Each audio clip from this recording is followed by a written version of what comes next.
series on thermodynamics lecture. This is lecture number 6.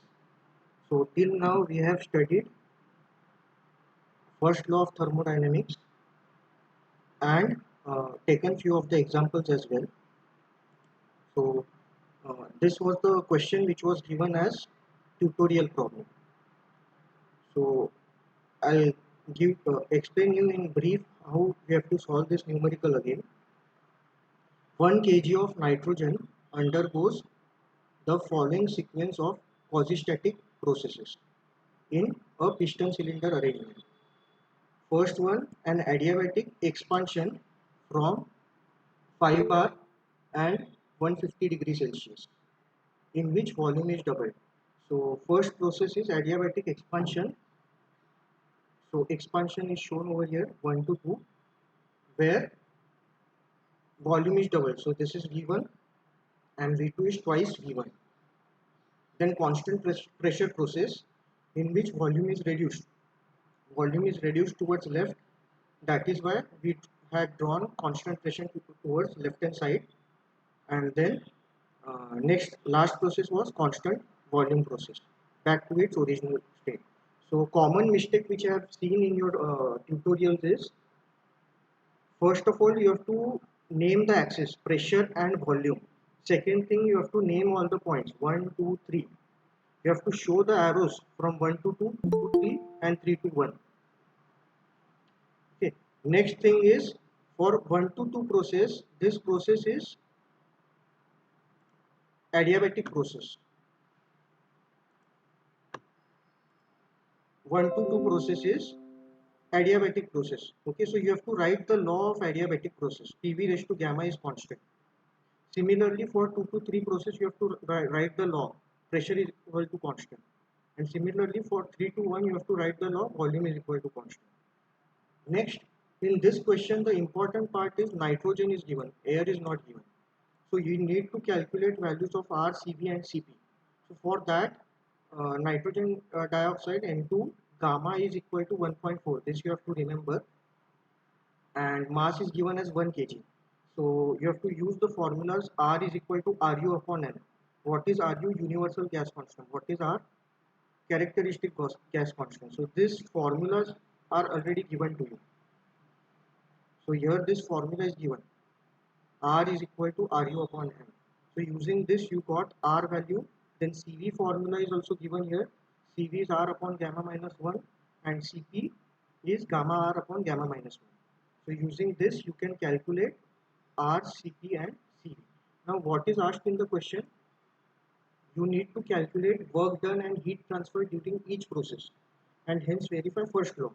So I have made a table over here: process, work and heat. Process 1 to 2, 2 to 3, 3 to 4. So what are the formulas now? We'll see that. So for process 1 to 2, which is isentropic process, what is formula for work done?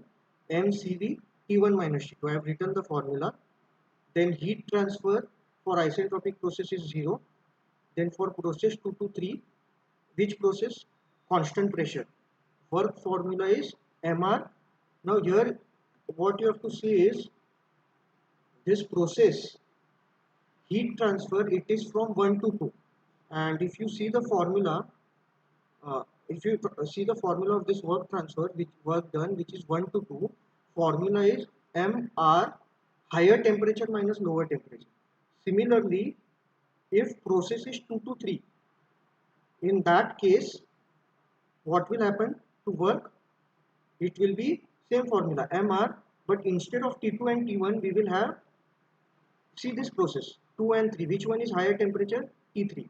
So T3 minus T2, that is why you have to take T3 minus T2. Then heat transfer, what is the formula? mCp, again higher temperature minus lower temperature. Now process 3 to 1, constant volume, work is 0 and heat transfer is mCv higher temperature minus lower temperature. So if you see this process 3 to 1, is my voice audible? Hello? Yes, sir. Okay. Yes, sir. So if you Yes, sir. consider Yes, sir. process 3 to 1, in that case which is the higher point. Higher means next point, see the arrow direction, it is 1. So that is why T1 minus T3 it will be, not T3 minus T1. Are you getting? You have to see the arrows. Higher process will be towards arrow head and arrow tail will be lower value. So out of this 1 and 2, arrow will be from 1 to 2. Similarly, this process will be 3 to 1. So arrow is from 3 to 1. So write down this formula. Now what is unknown in this case? T2 is unknown. So how to calculate T2? Now if you see process 1 to 2, process 1 to 2 is isentropic process. So here you can see one formula is there. Temperature and volume relation. T2 upon T1 equal to V1 upon V2 raised to gamma minus 1. In this formula, gamma is known. V1 value is not given, but it is given that V2 is 2 times V1. So V1 will get cancelled and you will get only 1 by 2 over here. And T1 value is given, so you will get T2 value. Similarly, if you consider process 2 to 3, constant pressure process, what is the PVT relation? V1 upon T1 equal to V2 upon T2. So, but what is the number of process over here? V2 upon T2 equal to V3 upon T3. So, same is written V2 upon T2 equal to V3 upon T3. So, V2, what is V2? 2 times V1. And V3 is equal to V1. So, we can replace that by V1. T2 value we have just calculated and T3 value we need to calculate, so we will get T3. Now all the unknowns are known here. Mass value it is given in question. See, it is 1 kg. Then Cp, Cv, R we have already calculated and T2 and T3 also we have calculated. So we can get what is work and heat. Now if you do summation of work, this is the value, summation of heat, this is the value. So approximately W net is equal to Q net. So this verifies the first law of thermodynamics.